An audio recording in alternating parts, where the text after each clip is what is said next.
میاں بیوی ناشتے کے میز پر بیٹھے تھے کہ سامنے روشندان پر ایک چڑیا اور ایک چڑا آ بیٹھے اور ایک دوسرے کو پیار کرنے لگے۔ بیوی نے انہیں دیکھ کر بڑی حسرت بھرے انداز میں اپنے شوہر سے کہا، ہم سے اچھے تو یہ چڑیا اور چڑا ہے، ایک دوسرے سے کتنا پیار کرتے ہیں، اور ایک آپ ہے کہ مجھ پر پیار بھری نظر ہی نہیں ڈالتے۔ شوہر نے کوئی جواب نہ دیا۔ دوپہر میں کھانے کے میز پر دونوں بیٹھے تھے کہ روشندان پر پھر چڑیا اور چڑا آ بیٹھے اور پیار کرنے لگے۔ بیوی نے دوبارہ شوہر کی توجہ اس طرف کروائی لیکن شوہر پر کوئی اثر نہ ہوا۔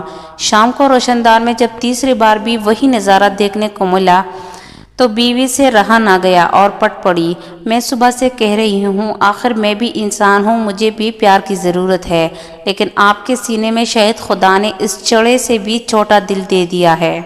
شوہر نے نہایت اطمینان سے جواب دیا، کیوں اپنا خون جلاتی ہو بیگم؟